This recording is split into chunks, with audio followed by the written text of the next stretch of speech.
we can be a ringer and just take everyone's money. We would What's our whoop team name? everyone's butt. What's our team name? Jolkin, Roken, Tolkien. There it is. There it is. If it's not, it is now.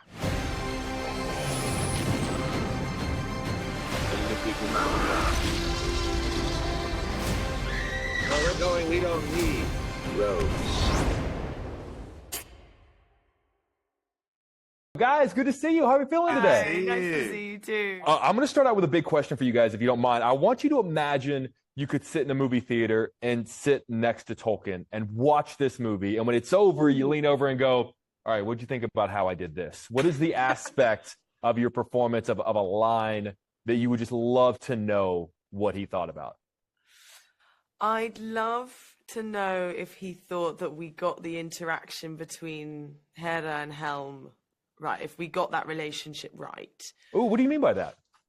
I mean that obviously it morphs as the film goes on, but whether or not he thinks Helm is capable of that much change, because famously some men aren't, or whether or not he actually thinks that it's perfect. And what I found with this was that Hera teaches Helm, and I think that Tolkien would be quite happy with that.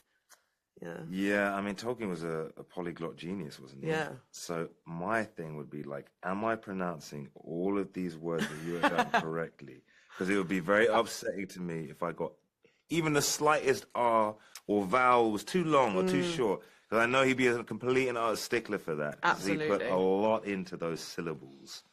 This is a stupid question. Are there experts who have that encyclopedic knowledge around you guys to sort of step forward and go, hey, they're right next door. They're literally They're next door. They're right next door. Philippa Boyens, Archie Papagiorgio, Phoebe Gittins, like they looked after us through the entirety of this process. Unbelievable. We were almost sort of held by both arms on everyone. You know, it felt very like we were being propped up, because if there was ever a moment, especially, you know, when it came to the pronunciations or when it came to maybe like the family ties that we weren't sure about, or if there was something that needed tweaking, we could just turn to them and ask. And before you'd even finished the question, the sentence, they knew where you're going. Yeah. And they're right in there. No. Geographically, that would be the southeastern part of Midland. Yeah. Like, okay, how do you have the map imprinted in your photographic memory? They know everything. I'd like Tolkien to talk to them, and then we could just sit there and listen. Do you think they would know more about Tolkien's world than Tolkien knew about his? Maybe there are things that Tolkien would have forgotten. Oh yeah, I forgot I wrote that. And like, they know everything. Oh, it's getting existential here. They're playing Inception in their own mind. The wheels are turning. There is a pub around the corner here in Chicago that occasionally will do a Lord of the Rings trivia night. What are the chances you grab the folks next door, you guys come over to Chicago, we can be a ringer and just take everyone's money? We would whoop everyone's butt. What's our team name? Jolkin, Roken, Tolkien. There it is. There it is. If it's not, it is now.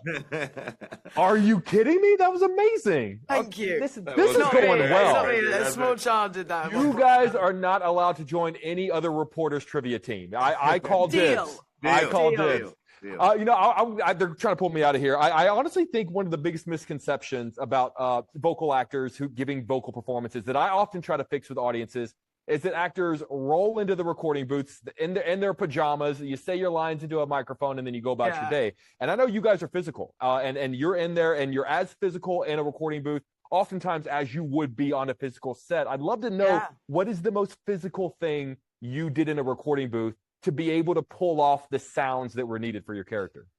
I asked them once if they could bring in a stool and a mattress and I could wind myself, and they went, "We don't want to hurt the talent." And I was like, "What if I suggest it?" Yeah, the insurers. Yeah, the insurers. No, I think it was the fight sequences for me, and it was sort of like a workout because you're using so much energy and the breath work that you've got to do. I mean, it was a real. The breath work was amazing. Yeah, but I took it too far. I thought I was quite presumptuous about it. I was like, right, if I'm doing the horse riding, I should probably mime. Yeah, mime. So like, it looked like a Monty Python sketch, me in the booth just pretending to ride a blooming. There's no need for that. Did you have the coconuts? Yeah, that was me in the background doing that. And then someone popping in and go, "Where'd you get those coconuts?" They're not necessary. A swallow? We'll do it in post. An African swallow? An African swallow? We could do this all day. We could do this all day. This went well. Guys, if you can't tell, I'm a big nerd, and I seriously, I love junkets like this, and I love people You don't like tell you. them we are nerds. I would say, that's why I think this went so well. I love you guys. I appreciate you guys. Thanks for having fun with me. You guys have a great day. Let me know when you're in Chicago. Oh, yeah, we'll come to Chicago. All right, see you guys soon. Bye. Take care. Bye, guys.